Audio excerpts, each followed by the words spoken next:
Mortal Kombat Armageddon is like a great big family reunion for all the other previous Mortal Kombat games.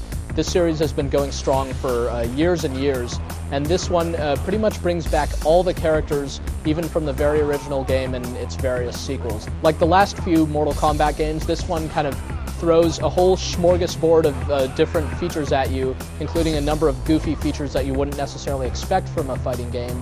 But on the other hand, the core fighting engine, the underlying gameplay, is really starting to show its age. In fact, in many ways, the gameplay has been simplified, though there are many more new characters added.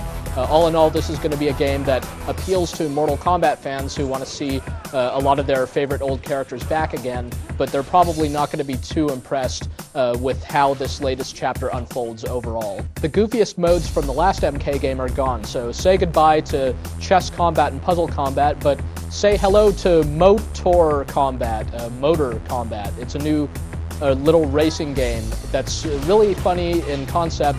It's really got a charm to it, but it gets old real fast. What's back, though, this time is the Conquest Mode, which was a real disappointment in the last Mortal Kombat game, but this time it's much improved. It tells this rather convoluted story of this new main character named Taven and why the whole world of MK is apparently going to undergo Armageddon, but ultimately it's just a way to unlock a whole bunch of alternate outfits, make a whole bunch of money that you could then spend on other unlockables, and basically spend a good 6 or 8 hours doing something other than just playing the one-on-one fighting mode or trying to mess around with motor combat and stuff like that.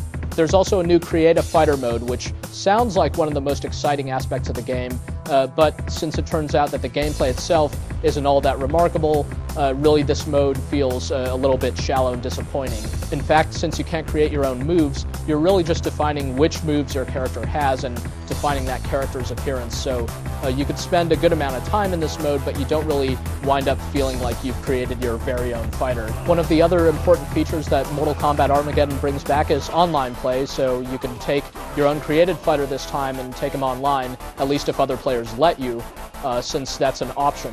Or you could just compete against others with all the dozens of different characters that are readily available the first time you step into the arcade mode. You could also play motor combat online if you want. It's not that the Mortal Kombat series has ever made characters wildly different in terms of their normal moves or even in terms of their personalities, but one of the things that did set them all apart was their fatalities. They had some sort of signature finishing move that really ended the match with a lot of flair and usually with a lot of blood. This time, though, the Mortal Kombat series takes a turn from that and introduces this concept of custom fatalities, where you can pretty much string together a bunch of simple moves to, do all kinds of the stuff that you'd expect from Mortal Kombat fatalities. But the thing is, this system works the same way for each and every character, so you could find just a lot of recycled-looking fatality moves. Fatalities are supposed to be short and sweet.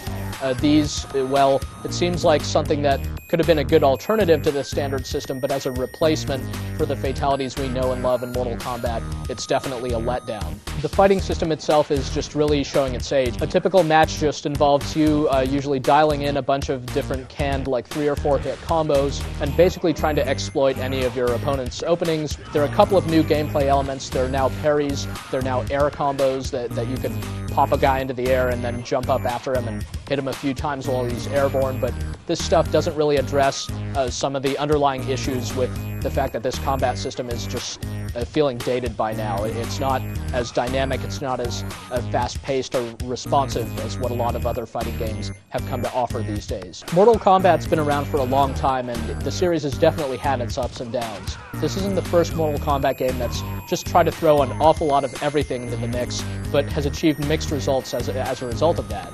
This is probably going to be the last time we see Mortal Kombat on the PlayStation 2 and Xbox, considering both those systems are on their way out. So here's hoping that the next time the series comes around, we're going to see a lot more new.